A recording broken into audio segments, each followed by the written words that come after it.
stress and fertility treatment.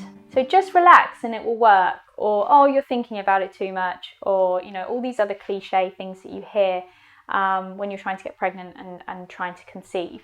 Can stress really impact your fertility treatment? The answer is no.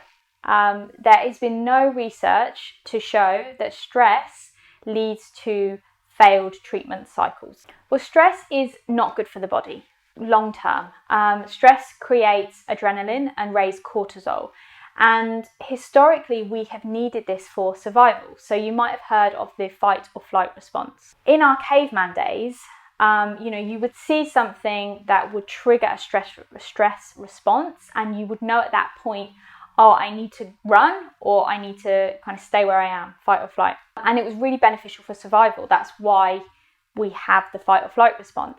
But what's happened in modern day is that we still have the same response, but our body can't differentiate between, I've got a really stressful work meeting come up, and I've got to do all I can, and I've got to be on my A game, and I've got to do this for tomorrow, and I've got so much going on.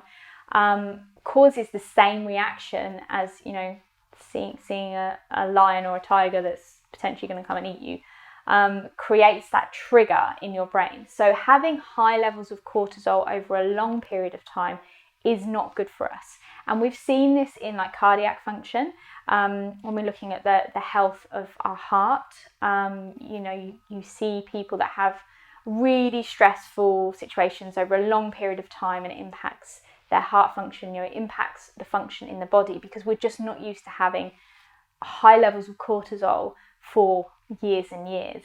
Now, I will talk about coping mechanisms of stress within this program. But one of the things that I'll just touch upon now is letting the stress cycle complete. So if you have that stress, trying different ways to complete the stress cycle so that it doesn't keep going and going and going.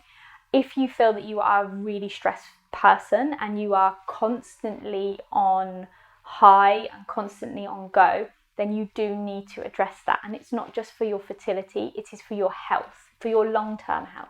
There is a well-known saying that stress doesn't cause infertility, but infertility causes stress.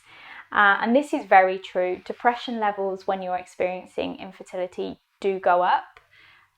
It is linked to being as stressful as having cancer, the same level as cancer patients, which is really crazy, because it does infiltrate so many areas of your life, and it is very, very stressful. But telling you to just relax is not going to help. And I do think that when people say just relax, it's because they don't know what else to say. And relaxing really has nothing to do with infertility.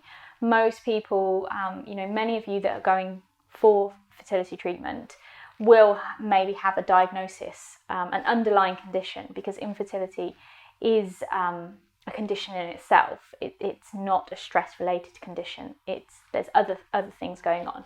Even if you have unexplained infertility, there could be something else that they haven't detected, or that there is something else going on, but it's certainly not stress that's causing the infertility. One thing that stress can do, that we know that this happens in very stressful situations. So, if you've been involved in an earthquake, or if you've had a car accident, or actually if you are waiting to start fertility treatment, it can delay ovulation. So when we go back to the early part of program 1, we look at the cycle. Now, once you have ovulated, there is a pretty standard amount of time between ovulation and your period, and that's about 14 days.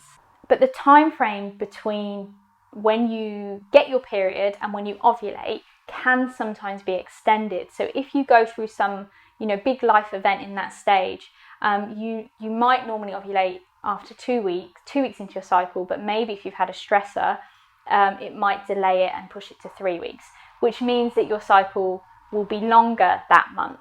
So if you're waiting for your period, or you're waiting for your period to start fertility treatment, and it's a bit delayed, it could be because of the build-up, So really monitor your cycle in these next 2 to 3 months before you're starting. Now, you could have things like downregulation, so you'll be given a date to start, but if you are going to be starting your cycle on the first day of your period, just do track your ovulation in the build up to that, so that you can be, fully aware that stress may delay ovulation slightly, but it shouldn't be by too much. And another note that is just something for you to take away: people who live in very stressful situations, people in war-torn countries, we know that fertility isn't actually impacted that much.